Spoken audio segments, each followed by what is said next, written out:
So my name's Miles Smith, and I'm a lecturer at the university. I lecture in various education programs.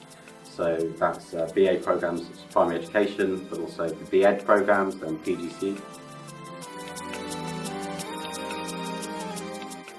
Okay, so I'm new to the university, and I kind of wanted to engage in some different sorts of practice when I began this year.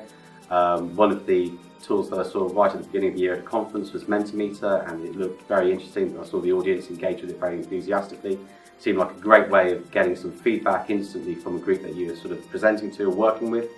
Other sort of digital media have kind of been made I've been made aware of those over the last couple of months. Padlet's one of those, and it seems like an opportunity, a device that you can use to engage students in collaborative and interactive work and sort of share learning as well, so they can post learning which they can all access again later on. Yeah, sure. So in today's session, I used Mentimeter first. I used the open-ended task, so you can just post a question out to the students.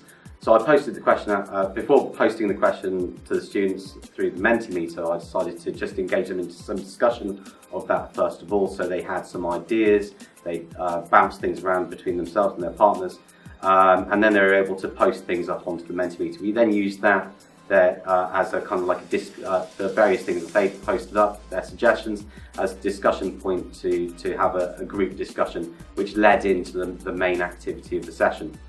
The second use of it was later on in the session, and we used the Mentimeter then to see if students could identify which particular factor seemed to them to be more kind of influential in the discussion that we were having for the subject today. And that was interesting because that got them to really deliberate and consider different options, so kind of developing those kind of critical thinking skills and getting them to forcing them in a way to kind of make a choice, which to some extent they were uncomfortable with, and that was good because that then allowed us to explore why they weren't comfortable with the choices they'd made, and engage in sort of like a deeper discussion and more critical discussion about the subject.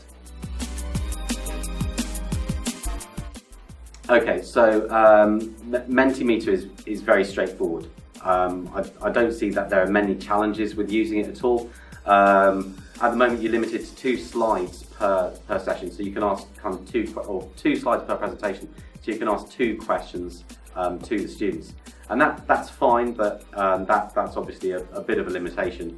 Padlet is an interesting tool, and at the moment I'm still kind of like developing my confidence with it. But students seem to engage with it very well. It's a little bit clunky sometimes. In terms of where the posts might go, they might go off screen, students can't always find them, so just that navigating is a little bit complex, but I think those things can be sort of like teased out and worked out, and I think through experience I've become just a bit more proficient in using that. It's fairly straightforward to set these things up, so the Mentimeter, you just set it up separately through the Mentimeter website. The Padlet you set up on the Padlet website, and then you have to and use QR code to embed in your PowerPoint or just display on the screen, or you can put a link into the learning space, and it just takes a little bit of time to do that and a bit of organisation, so you've just got to make sure that you're thinking ahead.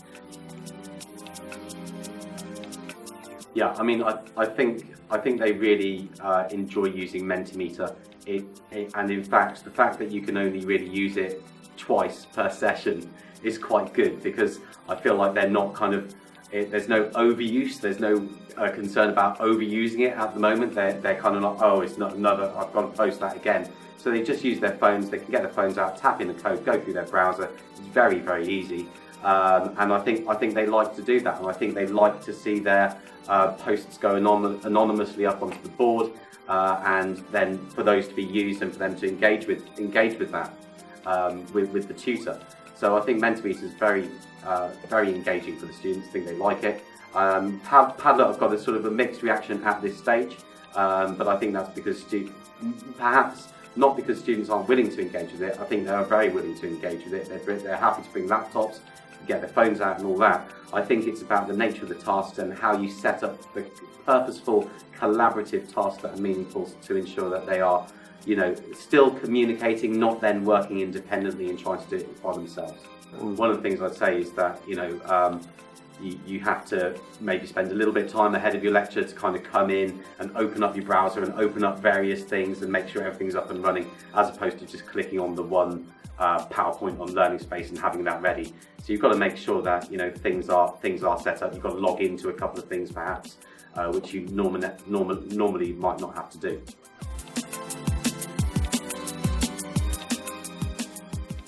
I think that start off with something easy. Start off with Mentimeter. If you want to try something different, start off with that, because it is very easy to set up. You don't need lots of technological know-how. You also don't need lots of technological know-how for Padlet. And in fact, when I was first shown, I thought to myself, oh my God, there are too many steps involved in that. That's going to be quite complicated. But it really isn't. And now it's quite fluid.